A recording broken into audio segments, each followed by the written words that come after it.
Boa tarde, é um prazer estar com vocês na nossa segunda web aula, na disciplina de Psicologia, Liderança e Comportamento nas Organizações. Estamos aqui com colegas que conseguiram hoje, né, organizar suas agendas para estar conosco ao vivo nessa web aula. Outros colegas não, né, organizam as suas agendas, mas não podem estar presente neste momento. Lembrando que sempre as webs ficam gravadas para vocês assistirem posteriori, ou até mesmo quando a gente assiste, né, agora, aqui, agora, de forma síncrona, mas às vezes há um ponto que a gente quer se aprofundar mais, pode depois, então, ir lá na webconferência, pegar a gravação e assistir naquele ponto que você almeja aí se aprofundar, tá? E a gente também sempre disponibiliza os slides para vocês. Então, a gente vai dar continuidade às discussões. Na semana passada, vocês lembram o que nós discutimos? Nós ficamos focados muito nos grupos de trabalho e as equipes de trabalho. Mas quem é que faz a condução desses grupos e dessas equipes de trabalho? São os líderes, né? Os gestores. Então, o encontro de hoje, nós vamos falar, né? Tanto que aqui é a discussão, ó, é quem desenvolve os grupos e equipes de trabalho. São os gestores, né? São os líderes, né? O líder ou o chefe, né, Maurício? São essas pessoas que estão em um cargo, né, dentro da instituição, que pode ser um cargo legitimado, ou seja, é o gerente de vendas, então está no organograma, é um cargo legitimado, né? Mas que também, não é mesmo, Maurício? Pode acontecer do Maurício, da Emily, da Andréia, da Cristina, comporem a, né, a equipe de, de segurança no trabalho, né? E aí, junto a essa equipe de segurança do trabalho dentro da instituição, vai ter, né, o presidente. Tudo bem que é uma liderança temporária, mas também é um cargo de líder. Você pode, no organograma da instituição, estar não num cargo de gestão, né? Você compõe uma equipe de trabalho ou um grupo de trabalho, mas, né, naquele grupo ali que foi instituído, você é o presidente daquela comissão, então você também está num cargo de liderança. Portanto, é muito importante, né, nós falarmos sobre liderança, chefia, falarmos sobre equipes de trabalho, grupos de trabalho, e também entender que quando nós estamos, né, nessa posição de liderança, existe um poder, né? Será que existe o poder legitimado? Existe o poder de conhecimento? Então, existem esses outros elementos que também é importante compreendermos, né?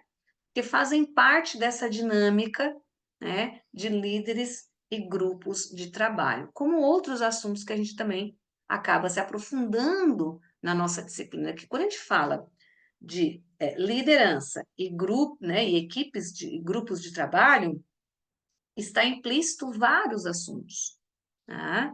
Tanto que a nossa disciplina é psicologia, liderança e comportamento nas organizações. Então, como que esses comportamentos se apresentam, tá? Então, vamos falar um pouquinho, como já bem colocou ali, né, o Maurício, chefe e líder, né? Que envolve o quê? O poder de gerente. Então, tem um poder de chefe, né? A pessoa numa função de chefia, certo? Então, o poder de gerente, de chefe, numa função de chefia, é aquele que está em uma posição mais elevada dentro de uma organização, que é os organogramas, né? Que as nossas instituições têm. Então, eu tenho acima de mim tem o meu coordenador, acima do meu coordenador existe um gerente, acima do gerente tem um diretor. Então, é um poder de gerente, é um chefe, uma função de chefia. Mas nós também temos, né, o poder de liderança, tá? No entanto, vem de fontes pessoais que não são como as investidas nas organizações. Então, está dizendo o quê? Que nas organizações nós temos um poder de gerenciamento. Então, eu sou um gerente, eu sou um chefe, eu tenho uma função de chefia. Agora, o poder de liderança é algo mais pessoal, né? É mais do sujeito. Então, como muitas vezes a gente diz, que tem pessoas que estão num poder de gerente, num cargo de gestão, né, um chefe dentro de uma organização, que também tem um poder de liderança, né? Porque é um estilo desse sujeito, é dele esse estilo de liderança. Agora, como vocês estão vendo ao longo da disciplina, a gente também pode desenvolver essas habilidades, não é mesmo? Eu tanto posso desenvolver, eu preciso desenvolver tanto competências, né, técnicas quanto comportamentais para exercer esse poder de gerenciamento. E eu posso sim, né? E a gente vai ver vários estilos de liderança de acordo com, né, com as pesquisas que vêm sendo realizadas, que a gente desenvolve. Então, por meio do quê? Por meio de programas de treinamento, de desenvolvimento, a gente também desenvolve as lideranças. Como a gente também tem os programas de treinamento e desenvolvimento para os grupos e equipes de trabalho. Então, um líder, né, um líder é uma figura indispensável. Claro que a gente aqui está falando do quê? Dessa liderança, né? Dentro das mais diversas instituições públicas, privadas, né, com vários ramos aí de atividade. Mas esse líder, né, nesses vários espaços, ele tem que entender o quê? Ele precisa compreender, ele precisa facilitar, ele precisa estar atento ao capital intelectual daquela instituição. E ainda, então, de um lado, eu tenho que, né? Aí a Tassiana está dizendo assim, ó, no meu trabalho tem líderes que não são chefes e chefes que não são líderes. Pessoas com dois perfis, né, de acordo com, né, com o contexto da Tassiana, é raro, né? E aí, eu acho que isso é a importância que a Tassiana traz, porque a gente pode desenvolver, né? A gente pode desenvolver essas competências. E aí eu volto a dizer, competências técnicas e comportamentais. Mas o que que a gente vê muito nas nossas instituições? Até muitos de vocês aqui estão em cargos de liderança, né? Em cargo de gestão, né? Nos mais níveis, desde supervisor, coordenador, gerente, né? Está num cargo aí de gestão. A gente foca muito em desenvolver competências técnicas, né? Como usar planilha de Excel, como usar um 5W2H, e a competência comportamental, que é desenvolver, porque todos nós podemos desenvolver, né? Esses estilos de liderança. Por quê? Como vocês estão vendo na nossa disciplina, e a gente vai abordar ainda hoje, quando você tem conhecimento, né, dos estilos de liderança, você vai fazer o quê? Primeiro a gente vai fazer uma autoanálise, né? Qual desses estilos de liderança que eu estou mais próximo? Ou quando eu me dou conta que existe uma teoria de liderança que salienta que, de acordo com a situação, eu tenho que ter uma posição, né? O que eu quero dizer, um comportamento, um direcionamento diferente como gestor, né? Então, a gente, sim, pode e desenvolve essas competências também, tá? Tanto que eu entendo o que vocês trazem, porque eu também fico muitas vezes me questionando. Nós estamos no século XXI, 2024, né? E são poucas as empresas no Brasil, ainda são pouquíssimas, né? Que têm a clareza e investem nos programas de capacitação, ou de treinamento, ou de desenvolvimento. Porque a gente precisa, enquanto ser humano, estar desenvolvendo as nossas competências técnicas e comportamentais constantemente, né? Mas, infelizmente, não é algo que está tão presente nas nossas instituições, certo?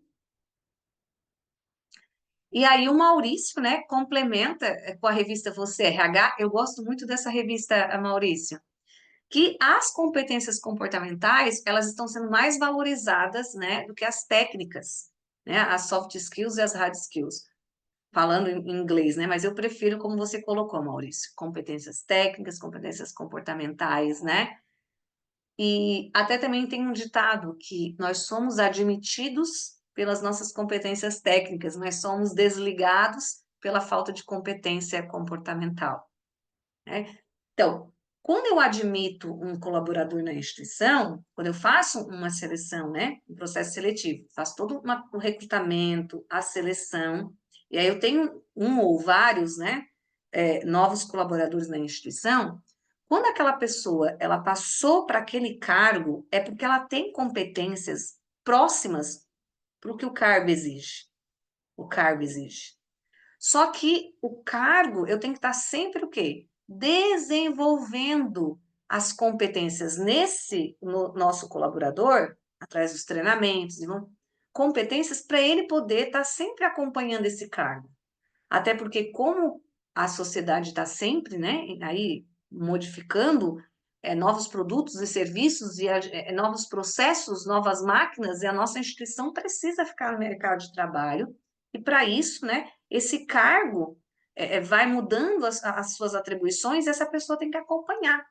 Então, é por meio desses programas de treinamento e desenvolvimento. Então, a gente tem que desenvolver essas competências. E não só as técnicas, mas principalmente as comportamentais. Por exemplo, não sei se tem alguém aqui que é da área da aviação, né? Mas o que que a gente mais ouve quando tem acidente aéreo? Né? Que eles fazem lá o CENIPA, o SERIPA, fazem toda a avaliação. Sempre, olha, vamos botar que 90% vai estar lá, né? Não foi algo do avião, e foi uma questão humana, né? Foi o fator humano, esse é o termo, o fator humano que implicou naquele acidente aéreo. Foi o fator humano. Então, veja, a questão, né, das competências comportamentais, certo? Então, o que que ele diz aqui? A liderança, ela é uma figura indispensável, porque é ela que vai facilitar todo o capital intelectual da empresa, todo o capital intelectual. Então, e também, né, esse líder, ele vai articular. Ele tem que ter muito claro. E aí eu pergunto para vocês, né? Pergunto, vocês podem fazer esse pensamento aí. Você sabe qual é a missão, visão e valores da instituição que você trabalha? No seu dia a dia, no seu fazer, né, nas suas atribuições, quando você está executando, você vai executando pensando que está né, alinhado com a missão, visão e valores daquela empresa? Né? E aí, então, quem é que tem que fazer essa articulação? Os nossos, né, gestores. E aí, o Vinícius, né? Vinícius diz assim, ó, não só quem está sendo contratado recentemente, vi uma matéria que recrutadores falavam que as pessoas da geração Z não são leais ao trabalho, não tentam entender o que gera esse comportamento, vão lá e criticam uma geração por completo, né? Por um comportamento que muitas vezes é causado por má liderança. Então, acho que você traz, Vinícius, outra coisa bem interessante, né? Desculpa, foi o Vinícius e o Maurício corroborou dizendo que também leu essa reportagem. Vocês trazem uma outra coisa que é interessante. Nós temos que, porque assim, ó, o que movimenta, né? O que movimenta o mundo são as pessoas, né? Somos nós que movimentamos o mundo. E o mundo modifica e as pessoas modificam. Por isso, como, né, o Vinícius trouxe, existe a geração X, Y, Z, e é importante a gente entender que cada um de nós aqui é de uma geração e que nós temos competências técnicas e comportamentais que vêm das nossas gerações, então a Z, pelo contexto histórico, sociocultural, econômico, mundial que eles nasceram, eles vão ter competências técnicas e comportamentais da geração deles, né? Certo? Só que, é o que a gente vê aqui, existe. Então, a gente tem as nossas características de cada geração, mas a sociedade também vai exigir algumas competências técnicas e comportamentais nossas. Então, portanto, os programas de treinamento e desenvolvimento, eles são importantes o quê? Para esses alinhamentos como um todo, né? E assim, ó, porque o mundo do trabalho, vou aproveitar isso que vocês estão trazendo. O mundo do trabalho, quando a gente lê, quando a gente faz uma busca sobre o significado e o sentido do trabalho ao longo da história, no Ocidente, no Oriente, né? Ele vai passando por modificações. As relações também, né, de trabalho e de instituições. E nós vamos entrar, nós ainda vamos, né, se a gente puder viver bastante tempo, é assim eu espero, né? Nós vamos ver essa transição, nós vamos ter uma mudança também sobre essa questão do trabalho, né? Por exemplo, tem uma geração, né, que hoje as empresas, as próprias empresas, a gente vai ter empresa que tem um perfil, uma cultura organizacional, então, né, para outras gerações está tranquilo, que uma geração Z vai ser mais difícil, mas nós temos outras culturas organizacionais que já trabalhavam com home office há muito tempo, que tem uma outra, né, forma de estruturação de trabalho, certo? Então, a gente vai mudando. E aí, com isso, né, tá vindo uma nova perspectiva aí, né, sobre o conceito de trabalho e como que isso vai se apresentar, né? Então, a gente tem que ter essa clareza que ao longo da história, a gente tem, né, mudanças sobre o sentido e o significado e o fazer do trabalho no Oriente e no Ocidente, como também ao longo da história, muitas profissões existiram, novas profissões surgiram, algumas profissões se permanecem e outras deixam de existir, tá? Então, é importante a gente saber que tem esse movimento, né? Esse movimento que é natural. Mas o que tem de unânime em todo esse movimento é que a gente vai sempre ter, né, uma pessoa fazendo a gestão e vai ser sempre, né, esse grupo de trabalho executando. E aí a gente começa a ver, em função dessas gerações, X, Y, Z, de acordo com o ritmo do mercado, nós estamos na quarta revolução industrial, isso vai trazendo modificações nesse fazer quanto gestor e no nosso fazer enquanto grupo de trabalho. E lembrando, né, que quando a gente fala em capital intelectual, envolve o capital interno da empresa, então toda instituição pública privada, tá? Esse capital intelectual é o conjunto de processos, são os conceitos, são os processos da nossa instituição. O que é o capital externo? Então, são as relações que a gente estabelece com os nossos clientes, fornecedores, com a imagem da nossa instituição para o mercado, né? E o capital humano. Quem é o capital humano? Né? São as pessoas com seus conhecimentos dentro da organização. Então, veja, a pessoa que está num cargo de gestão dentro da instituição, ele tem que entender que ele tem que fazer né, a gestão desse capital intelectual, que é o capital interno, o capital externo e o capital humano, e que ele tem que fazer com que esse capital humano, né, no seu fazer, esteja sempre alinhado com a missão, visão, valores da instituição. E para isso, né? Deixa eu só pegar uma linha aqui, gente. E para isso, só um minutinho. Esqueci o meu copinho de água ali no outro lugar. E para isso, a gente precisa estar sempre se desenvolvendo, quanto gestor e quanto, né, membro de uma equipe aí de trabalho. E outra coisa que é importante, vamos lá. Tenho certeza que a Amanda, a Ana, a Ângela, a Cristina, Edi, Emily, Janaína, Lucinda, Maria Souza, Maurício, Neiva, Priscila, Samara, Renata, enfim, todo mundo que está aqui, inclusive eu, e os colegas que vão assistir posteriormente.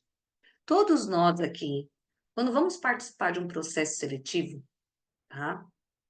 Pode ser por concurso público ou por uma rede privada, né? Nós temos um objetivo. Isso, nenhuma instituição, né, vive sem o capital humano. A gente precisa, né, desse capital humano. E aí é importante que a gente pare e pense que toda organização pública-privada, ela tem os seus objetivos. E cada um de nós aqui, quando participamos do processo de seleção, nós também fomos em busca dos nossos objetivos. Então, veja, outra coisa que esse gestor precisa, né? Esse gestor tem que estar atento. De um lado, os objetivos da organização, e do outro lado, os objetivos desse colaborador que faz parte aqui, né, do meu grupo de trabalho, do grupo do qual eu faço essa gestão. Então, as instituições, elas têm como objetivo sobreviver, essa dinâmica, né, que nós vivemos aí. Elas, às vezes, têm um objetivo de crescimento sustentável, né, de redução de custos, de busca de novos clientes, de um novo mercado. Então, ela tem os seus objetivos. E, do outro lado, cada um, né, do seu capital humano, como botou Tarciana, cada um de nós, às vezes a gente vai em busca de melhores benefícios, de uma qualidade de vida no ambiente de trabalho. Nós queremos, né, buscar orgulho, né, de fazer parte daquela instituição.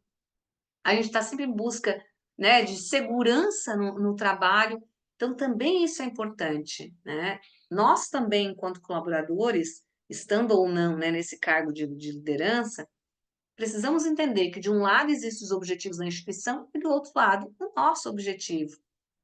E quem é o gestor, ele tem que estar atento, porque, né, porque a instituição só, né, Tarciana, só consegue atingir os seus objetivos se ela tem o capital humano.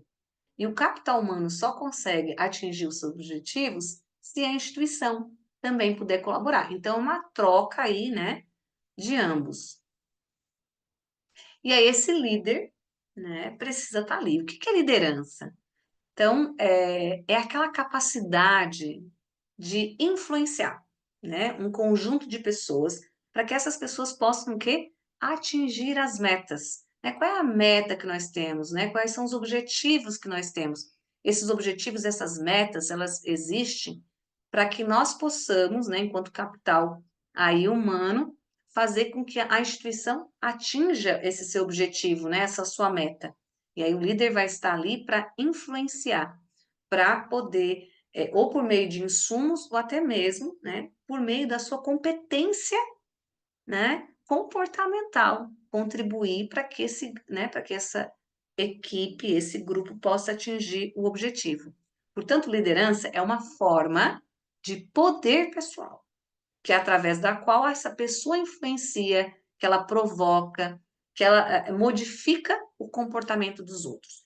Então, isso é uma coisa importante a gente também destacar, que tanto eu quanto vocês, né, cada um de nós aqui, nós estamos sempre se desenvolvendo, né? A gente tem que estar sempre pensando nisso. Nós estamos num processo sempre de desenvolvimento, de crescimento, enquanto pessoa, enquanto profissional, né? E quando a gente pensa em profissional, nos vários cargos que a gente já teve, no cargo que a gente já tem, no cargos que a gente pode vir a ter, na vida pessoal, né? No cargo de ser mãe, no cargo de ser pai, de irmão, de tio, de padrinho, enfim.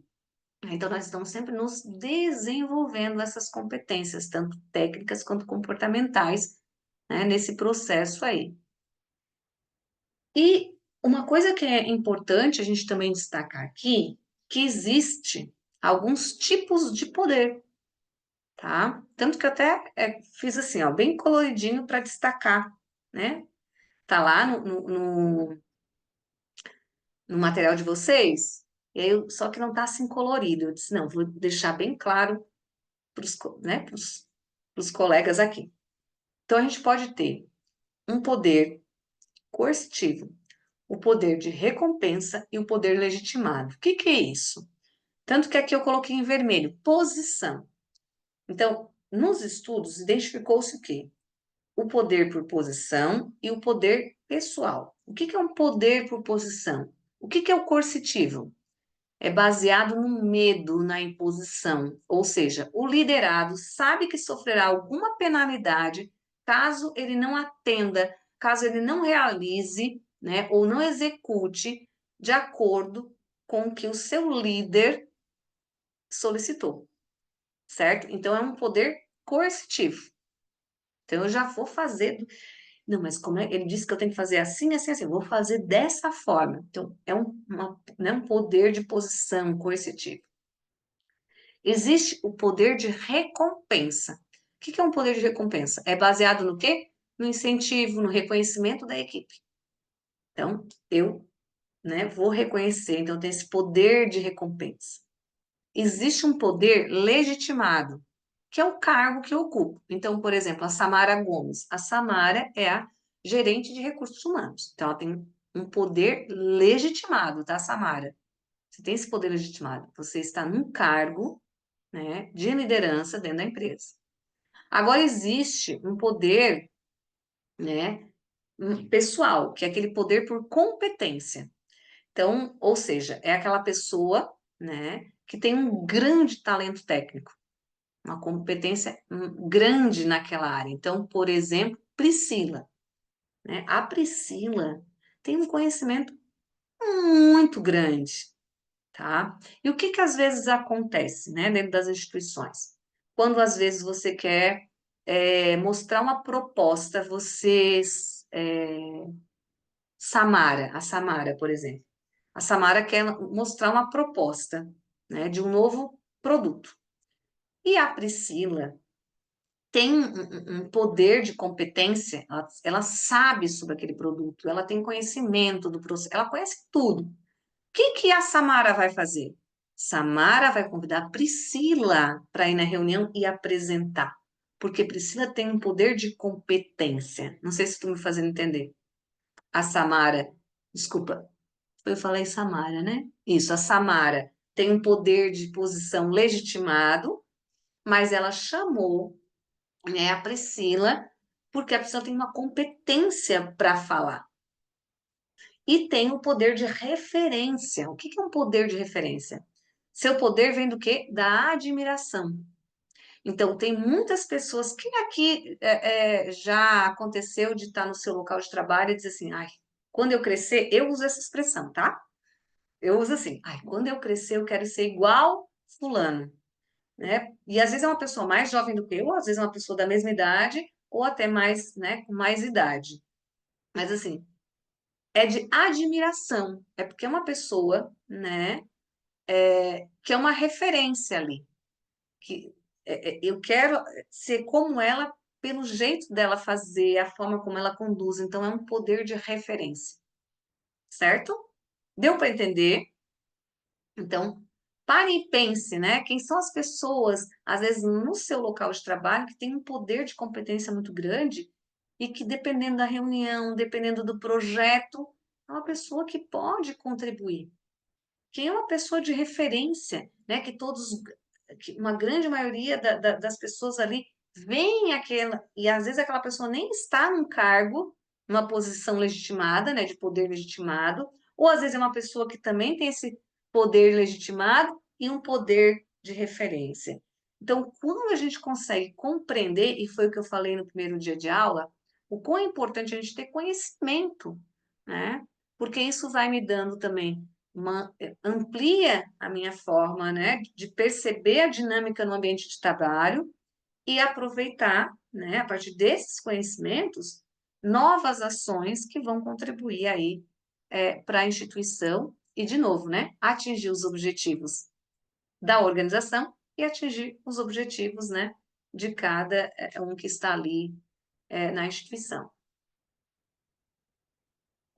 Nós temos as teorias comportamentais de liderança.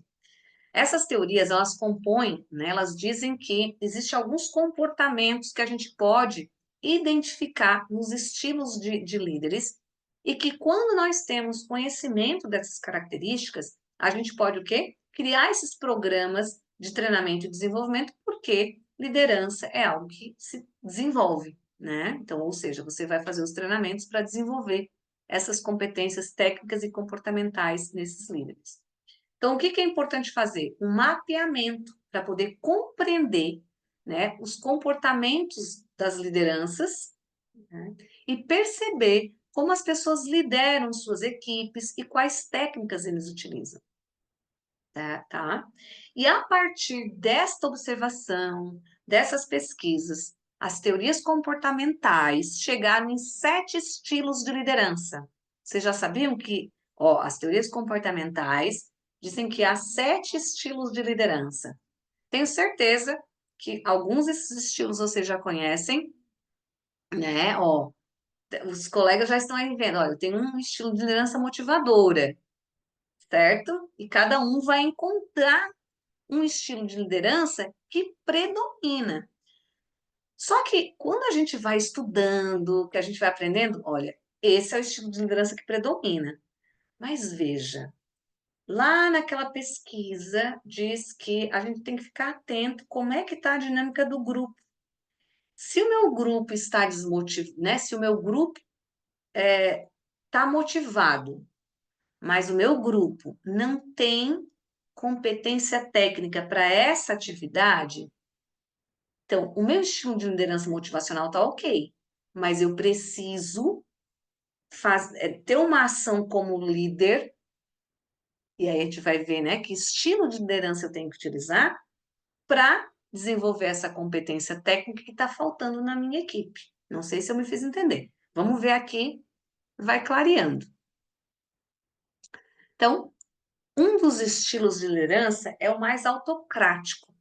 É aquela liderança, aquele líder, né, aquela figura de liderança centralizadora. Ele dá o direcionamento, supervisiona, acompanha, né?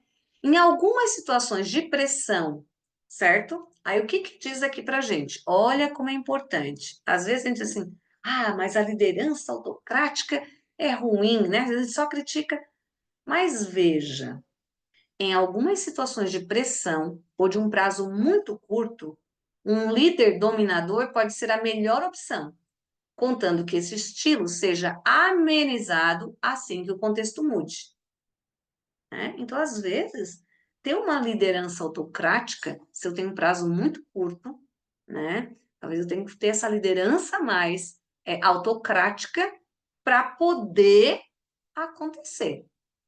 Claro que depois a gente, né, volta aí para um outro estilo. Mas vamos lá. O que que é uma liderança liberal? Uma liderança laissez-faire?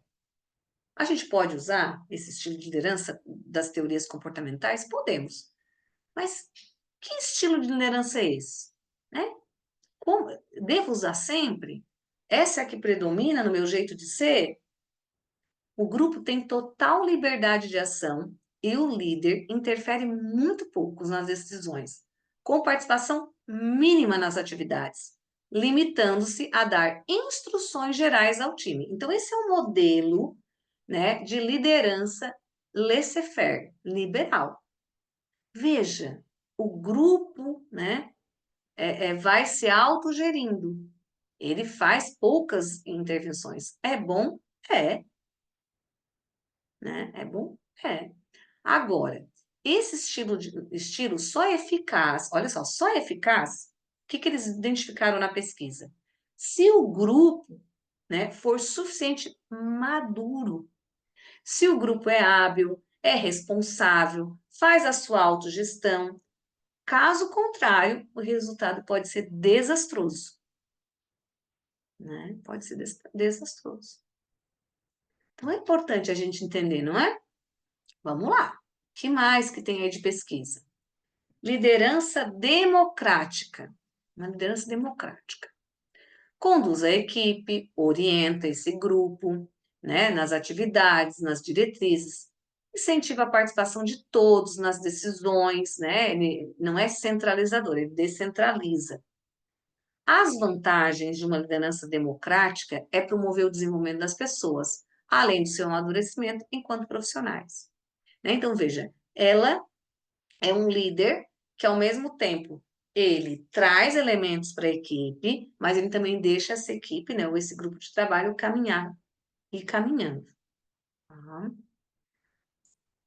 O que que seria uma liderança orientada para a produção? Talvez muitos de vocês vão se dar conta, olha, eu não sabia que existia esse nome para o meu estilo de liderança, né? Mas as pesquisas que foram feitas, que trazem os estilos de liderança de acordo com as teorias comportamentais, diz que existe esse estilo de liderança, que é aquele, né, aquele líder que prioriza os aspectos técnicos e práticos do trabalho, enfatizando o cumprimento dos objetivos e da tarefa do grupo. Então, é bem, né, ó, orientado para a produção. Então, quais são as nossas metas, né? Então, tem que cumprir esses objetivos, né? Essas tarefas. O colaborador, ele é visto como um meio para a realização do trabalho, tá? Então, as pessoas que compõem aquele grupo, elas estão ali, né? Ela é um dos recursos para que a gente possa atingir esse objetivo, tá? Nós temos também um estilo de liderança que é orientado para as pessoas. Será que esse é o meu estilo de liderança? Né? Que tem um enfoque maior nas relações interpessoais. Eu sou aquele líder que dou muita ênfase, né? Que fico muito atenta às necessidades do meu time, né? Na aceitação e na compreensão das diferenças das pessoas que compõem aquele meu grupo de trabalho, as competências técnicas e comportamentais. Então, eu sou um estilo de liderança, né? Eu, se fosse um líder orientado para a pessoa, que atingir os resultados por meio das pessoas. Então, o que eu entendo, né, como um líder orientado para as pessoas? Que quando eu crio um ambiente de relações interpessoais harmoniosa, um time, né, eu consigo atingir os resultados. Então, essa vai ser a minha forma de condução aqui. Mas nós também temos mais um outro, né, estilo de liderança das teorias comportamentais, que é a estruturada de iniciação. O que acontece aqui? O líder, ele é capaz do quê? De definir seu papel em relação aos papéis dos liderados. Então, tá tudo bem definido. Ou seja, quem faz o quê e até onde cada um vai fazer para a gente chegar. Então, veja. Então, cada pessoa ali, né, sabe qual é o seu papel e até onde vai. Então, lideranças com alto grau de estruturação delegam tarefas para os seus membros, enfatizando sempre o quê? O cumprimento dos prazos e cobrando. Então, uma estruturação, né, de iniciação. Certo? Então, a gente viu aqui antes foi feita uma pesquisa que trouxe 7 estilos de liderança, tá? Das teorias comportamentais. Então, as teorias comportamentais trazem 7 estilos de liderança. Aí, outras pesquisas foram feitas e vêm sendo realizadas, né? Que existem as teorias contingenciais. Então, teorias da liderança comportamental, teoria das lideranças contingenciais. Enfatiza a influência da situação, né? E do contexto no estilo de liderança exercido pelo gestor. Então, ó, enfatiza a influência da situação. Então, qual é a situação que eu me encontro? Naquele contexto. Isso é que vai definir o estilo de liderança que eu vou ter. E sempre levando em consideração, né, o ambiente, a tarefa e os objetivos. Então, sob determinadas condições, o líder pratica certo tipo de estilo de liderança. Porém, se as condições mudarem, ele pode mudar o estilo de liderança para fazer a gestão, né, da sua equipe. Então, vamos lá ver o que essa pesquisa, né, o que falam aí. Então, uma das teorias, né, de liderança contingencial é o modelo de contingência de Fiedler, que ele vai dizer o seguinte: combinar o estilo do líder com a situação organizacional. Então, de acordo com a situação da organização, eu vou me posicionar de uma forma, dependendo da situação, eu vou me posicionar de uma outra forma, tá? Então, ele vai dizer aqui: identificar o estilo do gestor, detectando, né, se ele é mais orientado para a tarefa ou se ele é um gestor mais para as relações pessoais. Opa! Então, o estilo do gestor é mais orientado para a tarefa ou é um estilo de gestor mais orientado para as relações pessoais? Como? Relações entre líderes e liderados, né? A forma como os membros se apoiam, né? E a estrutura da tarefa, o entendimento dos membros quanto aos objetivos que foram ali, né? E os procedimentos. e poder da posição, ou seja, o grau de autoridade que esse líder, né, tem ali de recompensa e de reconhecimento por tarefa. Então, o que ele vai dizer? Veja só. Lembram? Um gestor orientado para a tarefa ou para a relação das pessoas. Vamos ver uma situação aqui. Uma equipe com baixo rendimento, né, não está atingindo os objetivos, gerenciada por um líder orientado para os relacionamentos, podem melhorar o desempenho, né, desse grupo, se forem administradas por uma forma, né, orientada para a tarefa. Deixa eu voltar aqui. Ó, o modelo de contingência. Então, de acordo com a situação, eu mudo o meu estilo de liderança. Então, aqui, ó, é um líder, veja, equipe com baixo rendimento. Eu teria que ter um líder, quando está com baixo rendimento, um gestor orientado para a tarefa. Deu para entender? Aqui eu preciso de um. Quando eu olho para. Vamos lá, eu sou o Raul, certo, Raul?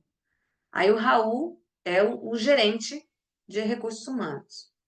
Mas a Samara é a coordenadora de RH e chega o Raul dizendo que o setor, né, de treinamento e desenvolvimento, a equipe está com baixo rendimento, né? E aí vocês fazem uma análise naquele setor e percebem o quê? Que quem coordena essa equipe lá no RH que faz os programas de treinamento e desenvolvimento tem um estilo de liderança muito focado no relacionamento.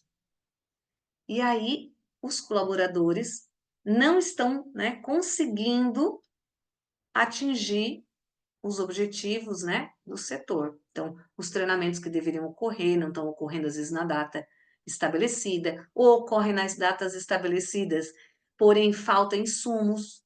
Então, a equipe está com baixo rendimento. O que vocês definiram?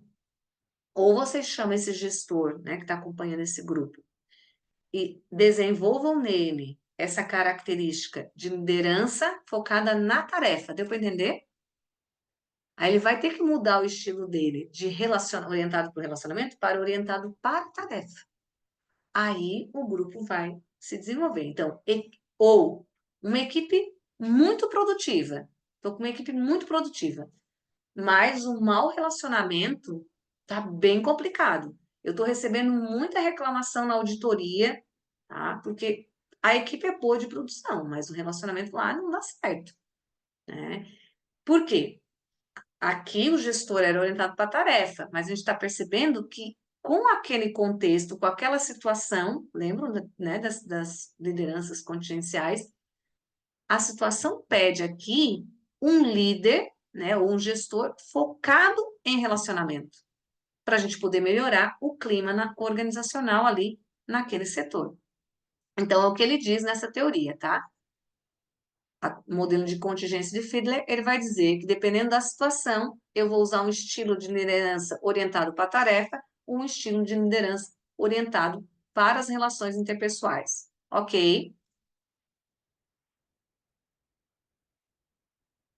Aí vamos para uma outra teoria situacional, que faz parte das teorias de contingência, Hersey e Blanche, que vai dizer o seguinte: vamos lá. Primeiro estilo que ele nos traz: estilo de contar. O que seria, né? O Pedro ali, ó, o Pedro tem um estilo de contar, mas o que é esse estilo de contar, né? Esse estilo de liderança situacional de contar? É usado nas equipes com baixa habilidade, tá? E baixo desejo de executar um trabalho. Então, onde o líder define as tarefas e incentiva os membros a assumirem sua responsabilidade. Então, quando eu tenho uma equipe com baixa habilidade, né, baixo desempenho no executar as tarefas, eu preciso de um líder, né, no estilo de contar que vai o quê? Vai definir as tarefas, vai entregar cada uma das suas tarefas, vai incentivar e vai acompanhar, né, junto com eles esse processo. Agora, o que que seria um estilo né, de vender, vendedor? Se a equipe está motivada, porém ainda não tem o domínio das tarefas. Veja só, eu tenho uma equipe motivada, que está com gás, que quer fazer o melhor, mas não tem domínio da tarefa, não sabe usar os dados corretos na planilha de Excel e está trazendo informações equivocadas que está interferindo no processo. Então, quando isso acontece, né, a equipe é motivada, mas não tem o domínio da tarefa, o estilo de vender é o mais indicado. Por quê? Diminui a insegurança no trabalho, né? Ao dar o quê? Vai ser um líder, né? Que vai estar ali com grande apoio técnico e encorajando e entusiasmando os seus, né? Os seus membros ali da equipe. Por isso que é um estilo vender, né? Um estilo vendedor. Tá, tá ficando claro para vocês, gente? É porque eu fico falando, aí eu entendo que esteja ficando claro, tá? Mas me dão um sinal aí. Por isso que é importante lembrar, né? Porque teoria contingencial, que de acordo com o que a gente encontra naquele contexto, a gente tem que utilizar um estilo de liderança. E é aquilo que a gente fala, né? Que conhecimento é poder também, né? Então, olha o quanto eu também me empodero quando eu entendo que, nossa, tem todos esses conceitos de liderança, realmente, né? Aquela equipe lá naquele setor, a gente faz às vezes um diagnóstico, né, de um setor que está com muito conflito, e às vezes a gente vai identificar que o conflito naquele setor é porque é uma equipe que está motivada, mas não tem o domínio da tarefa. E o líder, né, também fica só no motivando, né, motivacional, e não se deu conta que o problema está no domínio de tarefas. E aí eu preciso exercer um outro estilo de liderança. Se eu sou um líder que tem esse conhecimento, automaticamente eu já vou. Opa, a equipe está super motivada. Mas nesse processo, que é um processo novo, eles realmente ainda não se apropriaram. Então, eu vou acionar o Vinícius Aguiar, lá do setor de treinamento e desenvolvimento da empresa. Vamos fazer rápido, para amanhã, né, um treinamento sobre o uso dessa ferramenta, porque a gente precisa, né? E aí eu, como gestora que domino isso, vou ter que estar ali junto, né, com o Vinícius nesse treinamento, acompanhando a equipe, porque eu tenho que dar esse apoio técnico e encorajar eles, né, nessa ação, para mudar, né, o quadro aí junto à equipe. Tem também aquele estilo de líder participativo. E como que eu devo utilizar esse estilo de liderança, né? Em que situação eu devo utilizar esse estilo de liderança? No caso de equipes que são capazes, então agora é o contrário, é uma equipe muito capaz, uma equipe que sabe o que está fazendo, mas está desmotivada. E aí é necessário que o líder ele tenha um estilo, né, uma atuação com as ações de incentivo, sem deixar de lado, claro, né, o apoio ao trabalho. O que está querendo dizer aqui?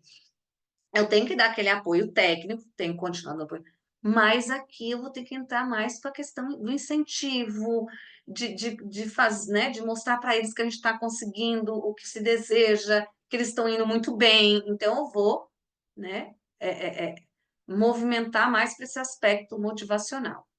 O estilo delegativo. Então, vamos lá. Eu, né, tô com uma equipe, assumi uma equipe, mas é uma equipe muito madura. E isso acontece muito, né? E outra coisa que é interessante também, por que é interessante as pessoas entenderem? Tem algumas empresas que, por exemplo, tem uma equipe muito madura, tá? É uma equipe que se autogerencia, que é muito madura, e às vezes vão colocar um gestor ali que ele não tem muito conhecimento técnico sobre aquele assunto, mas ele tem um expertise, uma habilidade de se relacionar com aquela equipe. E o que que aquela equipe precisa? Se é uma equipe, né, muito madura, né, de automotivação, ela precisa de um líder que, quando ela vê que ela necessita de um insumo, ela vai chegar nesse líder e esse líder vai conseguir para ela, né? Porque aquela pessoa que está nesse estilo deliberativo, porque está com uma equipe muito madura, ela sabe que o papel dela ali de gestor é mais do que de dar os insumos para eles executarem, né? Então, isso é importante. Quanto mais a gente conhecer os estilos que tem, isso facilita. Então, vamos lá. Teoria do caminho meta de House. O líder deve facilitar o caminho da sua equipe para que a equipe atinja as metas. Ok. Reduzindo as dificuldades, e aí compete a mim, gestora, né? Diminuir as dificuldades. E essas dificuldades são o quê? Uma dificuldade, eu tenho que, né? Tenho que dar condições de trabalho, enfim, né? Tá ali tentando reduzir as dificuldades por meio do quê? De informações, de recursos, de apoio, tá? E aí ele vai dizer o quê? Que eu posso ter uma liderança diretiva. O que que seria essa liderança diretiva, né? É aquele líder que guia o time para atingir as tarefas, né? Demonstrando o que deve ser feito e de que maneira deve ser executado. O nome já diz, liderança diretiva. Dá o caminho e vai acompanhando. Ok. Esse estilo, ele vai dizer, é muito eficaz se nós estamos num momento, né, numa situação em que as tarefas não são muito claras ou falta estrutura para executar. Então, ter esse estilo de liderança, né, que decide tudo, é muito bom. Então, eu preciso identificar, né, como que é essa situação para depois ver se esse estilo, né, de liderança diretivo é o mais adequado. Ainda, uma outra questão. Qual seria essa outra teoria, né? A liderança apoiadora. Então, um contexto onde as tarefas são estressantes, imagina, né? Que tem que atingir metas, aquelas metas assim que são inatingíveis, né? E que cria aquele estresse, é repetitivo, é desagradável.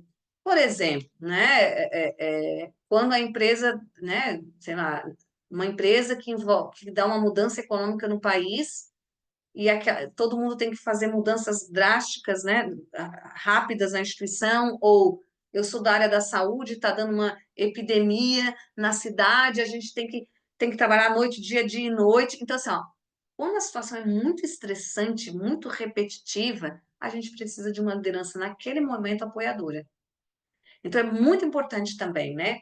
Nossa, nessa situação, eu preciso de uma liderança apoiadora, né? E se por acaso, naquele momento, né, naquela gestão de crise ali, os líderes que estão ali à frente não têm muito essa liderança apoiadora, né, o que que eu tenho que pensar, eu como um gestor maior? Eu tenho que, nesse momento, encontrar uma pessoa que tem essa característica de liderança apoiadora. Por que que, às vezes, nas empresas, vocês já devem ter passado por isso, às vezes na empresa tem um setor que está passando por uma mudança, né? É uma mudança muito grande. O que que acontece? Você começa a prestar atenção. Vem um outro líder da empresa que acompanha o processo nesse período e presta atenção na característica desse líder. É um líder que é mais assim, ó, carismático, acolhedor, que ele está ali para dar esse apoio a todos. Inclusive para aquele líder que está ali à frente de todos, né? Toda aquela mudança que tem que ser feita junto à sua equipe, tá? Em linhas de produção, por exemplo, nas quais o trabalho é frustrante, monótono e cansativo, esse estilo de liderança apoiadora é um estilo que a gente deve buscar. E aí a gente começa a pensar: eu Renata, né, Matos, é, sou uma gerente de recursos humanos, enfim, e eu percebo que sempre que eu for, né, se eu já sei que eu preciso de uma liderança mais apoiadora para a linha de produção, já lá no processo de recrutamento e seleção, eu já vou buscar uma pessoa que tem esse perfil. Deu para entender?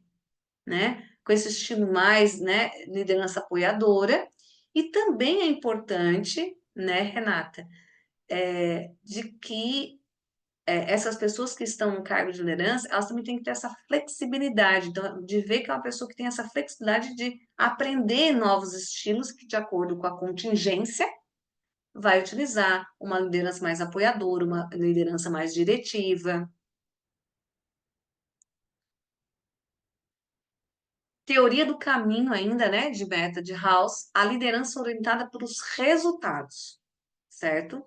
Então, é aquele líder que vai incentivar os seus liderados a atingir o alto nível, né, de desempenho de qualidade aí. Claro que a gente também, né, esse líder ele tem que mostrar o quê? Muita confiança na equipe e nas habilidades, né, para atingir os níveis desafiadores que essa performance exige deles.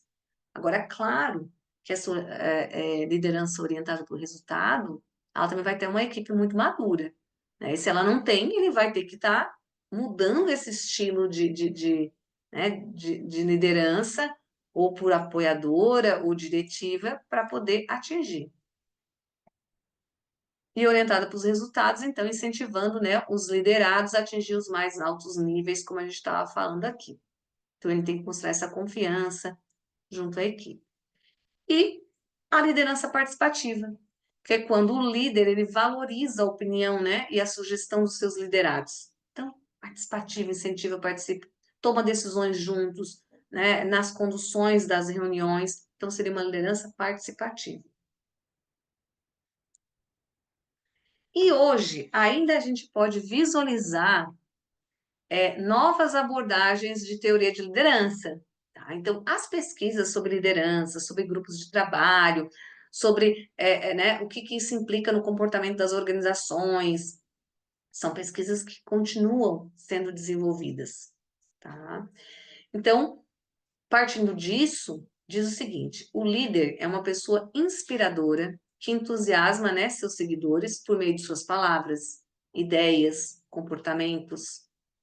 Então, hoje se fala em liderança carismática.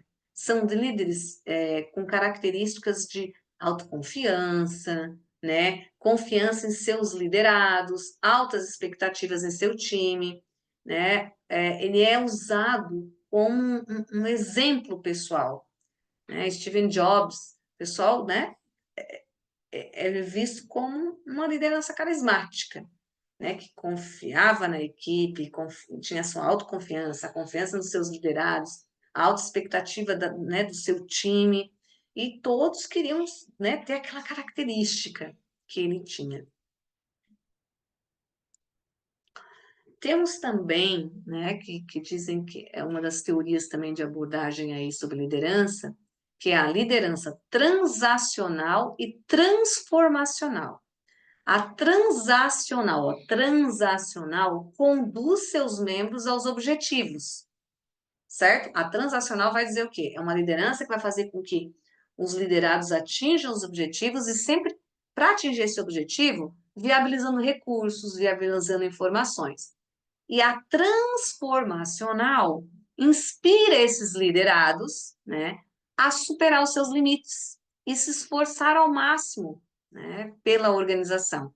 Então, é um líder que vai estar com essas duas, né, características. Ao mesmo tempo que ele conduz essas pessoas aos seus né, os objetivos, dando viabilidade a isso, ele também tem que inspirar. Ele também tem que auxiliar esses liderados a superar os seus limites e se esforçar. E ainda temos a liderança autêntica, né? O que seria uma liderança autêntica? É baseado no quê? Na confiança e na ética.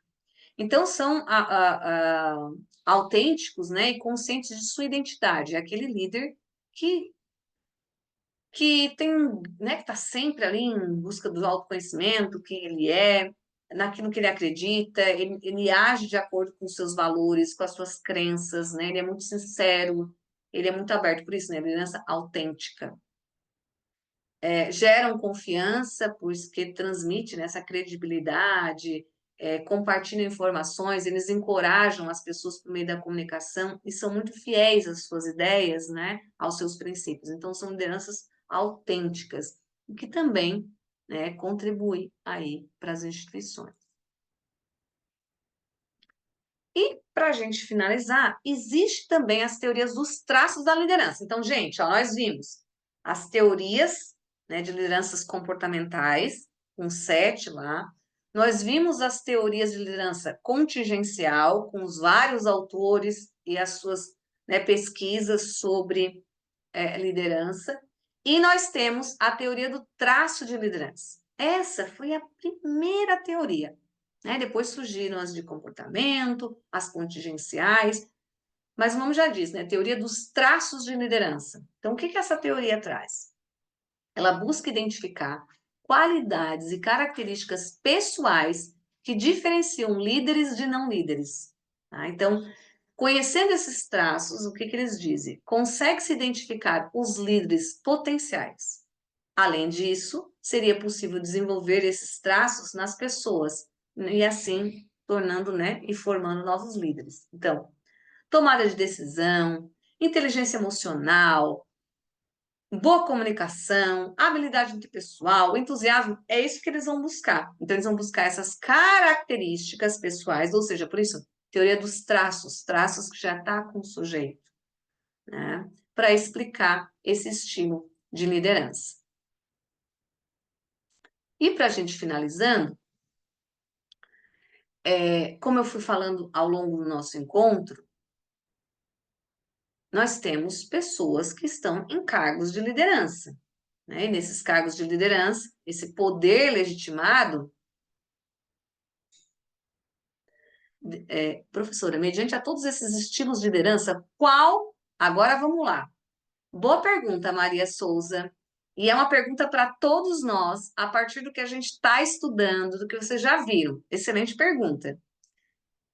Mediante a todos esses tipos de liderança, qual tipo de liderança que as empresas mais buscam?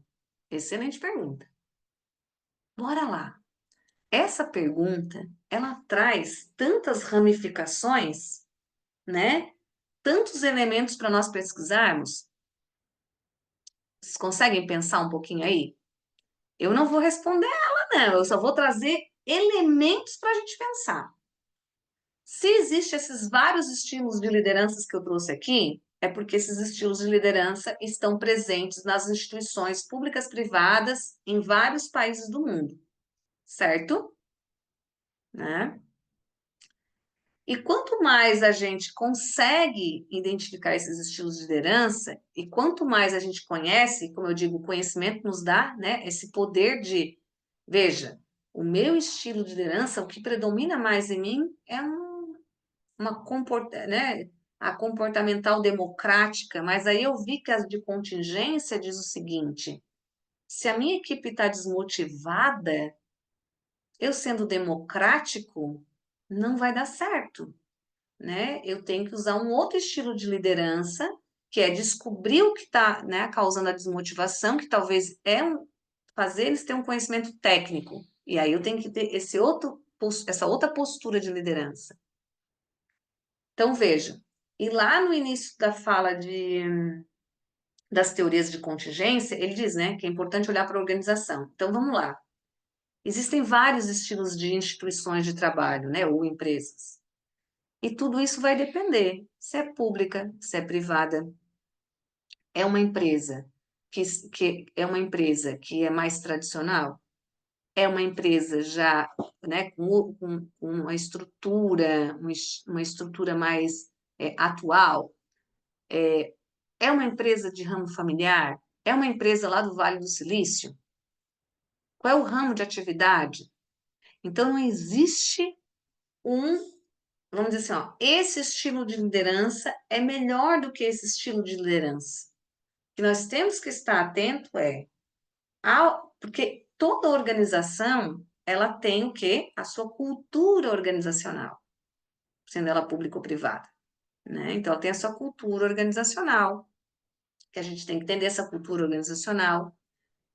Nós temos todo o capital intelectual, que não é só o capital humano, tá? Então, o que que a gente faz? O que que o setor de gestão de recursos humanos faz? Quando eu vou fazer um processo de seleção para um cargo de gerência, de direção, de coordenador, de gerente, de supervisor de área, né? Que vai estar num cargo de gestão. Para aquele setor, né? Como a gente viu ali, ó, para como disse ali, para o setor de produção, um estilo de liderança, né, mais apoiadora, já que é um espaço muito estressante, é um estilo mais adequado. Vê, eu tenho essa informação, ok. Mas como é a nossa produção aqui na empresa? Qual é a cultura organizacional dessa empresa, né? Ou seja, o fit cultural da nossa empresa?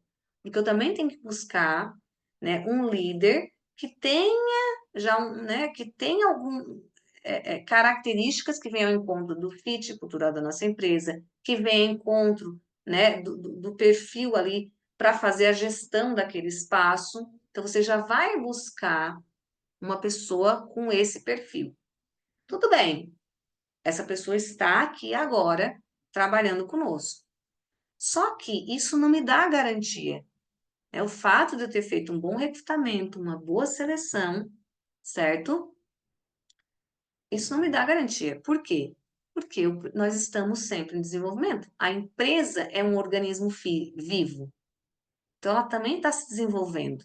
Né? A cultura organizacional dela está mudando. É claro que a cultura é uma coisa que, né, não é assim que muda. Né? O clima até muda mais, mas ela está em movimento, porque a sociedade está em movimento. E a sociedade hoje está mais rápida do que há muitos anos atrás. Tá? E aí eu preciso ter programas de desenvolvimento de líderes para desenvolver competências nesses meus gestores, no cargo de supervisão, ou no cargo de coordenador, de gerente, de diretor, de superintendente. A gente precisa desenvolver, né? E aí, né, pode ser que a gente tenha que ter no mínimo 3 estilos de liderança, pode, né, de acordo com a situação. Então, o que que a gente está trazendo aqui? Que quando a gente pensa em desenvolvimento de um líder, a gente tem que pensar que nós temos que desenvolver competências técnicas e competências comportamentais nessa pessoa que está no cargo de liderança. Quando eu vou buscar essa pessoa, né, para uma vaga que eu tenha aberto, eu tenho que pensar nessas competências técnicas e comportamentais, né, dessa pessoa que vai conduzir esse cargo, né? Só que isso não é garantia. Eu tenho que continuar desenvolvendo, porque o cargo exige que essas competências comportamentais e técnicas estejam em desenvolvimento constante, tá? Então, uma coisa que você pode fazer primeiro é assim, qual é o meu estilo de liderança, né? Faça um mapeamento. É o que eu falei para vocês. A gente pode ser chamado para fazer uma consultoria numa empresa. Então, eu posso, nesse primeiro momento, eu posso fazer um perfil dos estilos de liderança, né, um perfil das equipes, e a partir desse, né, desse perfil, que seria um diagnóstico, eu vou conseguir traçar, né, um programa de treinamento e desenvolvimento. Eu posso identificar as potências que eles têm e aquilo que ainda falta, né, desenvolver. Então, nós precisamos fazer com que eles se apropriem dessas potências e desenvolver essas outras, certo? E aí a gente entra, né, nessa questão de desenvolver competências, que é conhecimento, habilidade e atitude, que seria competência técnica, conhecimento e habilidade, e atitude, a competência comportamental, certo? E aí, claro, eu já falei aqui, né? O que que é a competência técnica, que é o conhecimento e habilidade. Então, o que que é o conhecimento? É a teoria. A habilidade é colocar essa teoria em prática, né? E a comportamental é isso, é o meu comprometimento, é eu querer mudar, é eu querer me desenvolver, é eu saber, querer me comunicar, tá? Então, desenvolver essas competências técnicas e comportamentais é muito importante. Então, né, será que a gente tem que ter um pouquinho de cada uma delas? Veja, tem uma que vai predominar. Não tem como a gente. Por isso que não dá para dizer assim, ó, uma é melhor ou pior que a outra. Essa tá certa, essa tá errada. A primeira coisa que a gente tem que fazer é qual é o meu estilo de liderança, tá? Então, em casa, né? Vamos supor, se eu tenho uma secretária, né, do lar comigo, como é que é o meu estilo de liderança com ela? Mas lá no meu trabalho eu conduzo 2 pessoas. Como é que é o meu estilo de liderança junto a essas 2 pessoas? Agora eu fui convidada para assumir um cargo que eu vou conduzir 30 pessoas. Agora eu vou conduzir 50 pessoas. Conduzir 2 é uma coisa, conduzir 50, né? Eu vou ter que estar desenvolvendo também essas competências enquanto líder, tanto técnica quanto comportamental. Então, isso é importante, assim, qual é o meu estilo de liderança? Qual é o que predomina? Qual desses que eu preciso desenvolver? Ou por que que eu tenho mais dificuldade, né? E aí isso a gente vai desenvolvendo, a gente vai crescendo, né? Enquanto líder, certo? E aqui a gente sabe, né, que tem um monte de ferramentas aí que a gente pode utilizar para identificar o nosso estilo. Então, assim, ó, você é motivado, né? Você tem um bom conhecimento do outro. Como é que é o gerenciamento do outro? O autoconhecimento, autogerenciamento. Então, aqui eu posso, essa é uma roda da liderança, né? Então, também eu tenho que parar. A orientação de realização, né? A minha iniciativa, foco, conhecimento do outro, né? A orientação do serviço, eu tenho empatia, eu tenho consciência organizacional. E aí, quanto mais eu vou me conhecendo, né? Eu posso ver, opa, eu tenho uma característica mais laissez-faire, só que essa minha característica laissez-faire, o que que eu percebi? Que em situações X e Y, elas não foram, esse meu estilo não foi bom para mim. Eu não tive um resultado como eu desejava. Então, eu tenho que aprender o quê? Que quando eu verificar, né, que tem um indicador dizendo que eu tenho que mudar o meu foco, talvez eu deixar de ser laissez-faire e ser um pouco mais diretivo, aí eu começo a analisar, né, por meio desse autoconhecimento e vou me reorganizando como gestor. Isso, Maurício.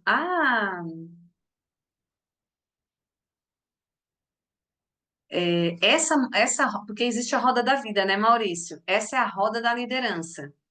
Então tem roda para várias coisas, a roda da liderança, a roda da vida, mas tudo, vamos dizer assim, a matriz é a roda da vida, até pelo fato dela ter sido a primeira que chegou, né, que a gente teve contato, mas tem roda para várias coisas. Essa é uma roda de liderança, tá?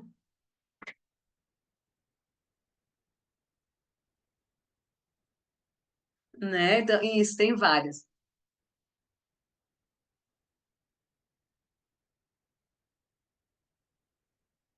Veja, eu não entendi muito bem aqui o Vinícius, né? Se a gente, você acha importante, mesmo para cargos que não são de liderança, deixar claro que seu tipo, desde o começo, seja por traço comportamental ou carismático, eu não entendi, mas assim, uma coisa são os cargos de liderança que a gente tem. Quais são os cargos? Liderança no sentido de gestão, né? Cargos de gestão, né? Os cargos de gestão.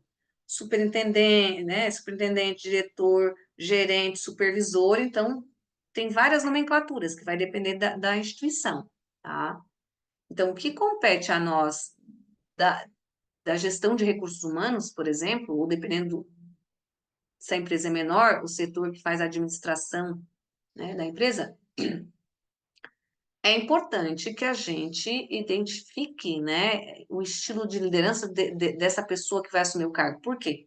Porque você faz um processo seletivo a partir de uma descrição de um cargo, né, a partir da descrição do cargo, você sempre tem que olhar qual é a cultura da organização, tá? E como eu disse, é algo que também é dinâmico, né? Por isso que as empresas têm que investir muito. E a gente volta a repetir, infelizmente, estamos no século XXI, quarta revolução industrial, e a gente ainda tem poucas empresas que investem, né, em desenvolvimento de líderes, tá? Como não dá para separar, né, como é que eu vou dizer, esse gestor, né, esse gestor do grupo de trabalho dele, né? Por outro lado, a gente precisa estar sempre desenvolvendo os grupos também, né? Então, se eu tenho um grupo desmotivado, né, eu tenho um grupo desmotivado, aí esse líder, ele tem que mudar, né, a forma dele fazer essa gestão. Às vezes ele não se dá conta disso. Quem vai verificar é o RH, que vai ter que desenvolver esse líder, né? E ao mesmo tempo tem que fazer algum treinamento aqui com um grupo de trabalho, certo? Então, por isso que é importante a gente sempre fazer um diagnóstico para tentar entender o que está acontecendo naquele espaço. E quando a gente faz um trabalho E essas empresas que fazem trabalho contínuo de desenvolvimento de líderes, né? Quando a gente diz desenvolvimento de líderes, são aquelas pessoas que estão em cargos de gestão, tá? E também fazem programas de desenvolvimento dos grupos de trabalho, porque você tem que estar desenvolvendo os dois, né, concomitantemente, tá? Não sei se eu ajudei aqui. O mesmo também ocorre, por exemplo, quando a gente cria uma comissão, né? Quando a gente cria uma comissão, como a gente falou na última aula, eu crio uma comissão. Essa comissão passa por um tormento, depois passa pela normatização, o desenvolvimento e o rompimento, porque. Gente, vocês botaram não, não, não. Acho que tem algum grupo, né? Não do que eu estava falando. O que que eu tenho que fazer? Deixa eu voltar aqui que eu perdi meu raciocínio. Eu fui dar resposta ali para vocês, porque às vezes eu não posso olhar para o chat. Ah, lembrei que eu estava falando para vocês. Então, veja, eu fiz uma comissão. Não, não, não, tranquilo, querido. Ó, eu fiz uma comissão, né? Então, essa comissão foi o tormento, a normatização, o desenvolvimento e a ruptura. Quem vai fazer a gestão desse grupo, né? Então, a pessoa que vai assumir esse grupo vai ter alguém que vai ter que fazer a gestão desse grupo. Então, o que que a gente tem que fazer, né? Se o RH, por exemplo, que é uma comissão para a festa de final de ano, para conduzir esse grupo, tem que ter um líder. Então, é um líder que, veja, tem que ser um líder muito dinâmico, né? Que tem que ter, como vocês disseram antes, ele tem que ser diretivo, talvez no início, depois ele tem que ser, né, diretivo ali para no momento do tormento, da normatização, depois ele tem que ser um pouco mais democrático no desenvolvimento, depois ele pode, dependendo de como que o grupo se organiza, ele pode ficar mais afastado, mais laissez-faire, e depois ele pode voltar à atuação. Ou ele vai perceber que naquele grupo ali ele vai ter que ser democrático o tempo todo. Ou ele percebe que ele vai ter que ser diretivo o tempo todo, porque, né, para que lá no final a festa ocorra, vai ter que ser esse estilo que ele vai utilizar. Então, eu volto a dizer o quão é importante, né? Hoje nós estamos aqui na graduação tendo essas informações. E o nosso papel é, quando voltar para as nossas instituições de trabalho, levar isso para o nosso trabalho no dia a dia. Ah, mas eu não sou gestora. Ah, se eu sou gestora, eu posso ir junto ao RH para a gente conversar em programas de treinamento e desenvolvimento dos líderes, para as equipes. Mas eu não sou gestor, mas eu faço parte de um grupo de trabalho e a gente faz várias reuniões, né? E que às vezes, ou uma pesquisa de satisfação vai lá e coloca mais treinamentos. Então, é uma coisa que a gente vai, né, construindo aí e desenvolvendo, tá? Não esqueçam do desafio colaborativo, mas principalmente atividade contextualizada, né? Porque a atividade contextualizada é a nossa AV1. Na nossa AV1, a gente tem um caso aqui que é do João Matiola, que vocês vão ler, né? Mas aí, deixa eu pegar aqui que fica mais fácil. O que que diz? Olha o que que está pedindo para vocês. Tem um caso que é lá, né, do João Matiola. E pede o seguinte, ó, explique o estilo de liderança que João apresenta com base nas teorias comportamentais. Opa, nós vimos as teorias comportamentais hoje. Não vimos? Vão lá, releiam as 7 teorias comportamentais, leiam o caso do João Matiola, qual é o estilo de liderança que predomina nele. Depois, considerando os 5 tipos de poder descritos por Chiavenato, que a gente viu hoje, que vocês podem se aprofundar mais depois do material e também em pesquisa, que é o poder de coerção, recompensa, legitimado, que é o poder de posição, e o poder pessoal, que é de competência e referência. Classifique o tipo de poder do João Matiola, junto à equipe dele. Ah, João Matiola tem né, o tipo de poder X, que é um poder assim, assim, assim, que a gente vê quando ele faz dessa forma. Segundo, isso a gente viu na semana passada, né? A gente vai analisar o caso tentando classificar o grupo. Ele é primário ou secundário? Ele é formal ou informal? Homogêneo ou heterogêneo? Interativo ou nominal? Permanente ou temporário? E aí eu vou dizer, olha, esse grupo, né, do João Matiola, ele é um grupo. Aí vou só pegar o que caracteriza e vou justificando com, né, com a teoria e com trechos do caso, certo? Então, vocês vão lendo cada uma dessas perguntas, embasadas na teoria, olhando para o caso do Matiola, vai lá, coloca, né, num texto corrido e encaminha. Essa é a nossa V1, tá certo?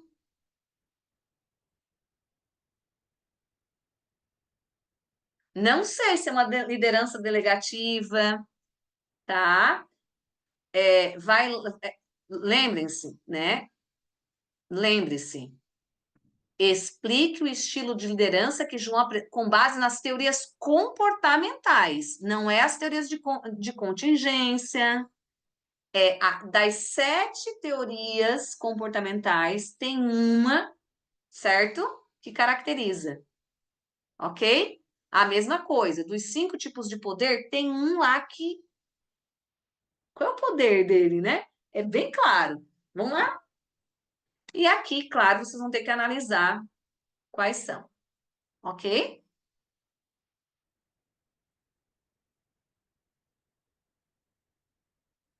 Que bom, Marcelino, que bom revê-lo também, tá? E aqui, não esqueçam que a gente tem até o dia 10/10, já está próximo, né, para entregar essa atividade aqui. Eu também sou aluna e tenho que entregar uma atividade dia 10/10, já estou tentando aqui olhar no meu cronograma os dias quais são os sábados e domingos que eu vou ficar fazendo essa minha atividade, porque eu também sou aluna aí, estou na reta final, vou ter ENAD esse ano. Ui, vamos lá, certo? Pessoal, muitíssimo obrigada. É... Ah, que bom, obrigada. A gente se vê no próximo encontro e sempre eu vou estar falando um pouquinho da nossa atividade contextualizada. Mas vejam, a aula passada e a aula de hoje já nos auxilia bastante na nossa atividade contextualizada, ok? Um grande beijo e lembrando que hoje é sexta-feira. Sextou! Tchau, pessoal!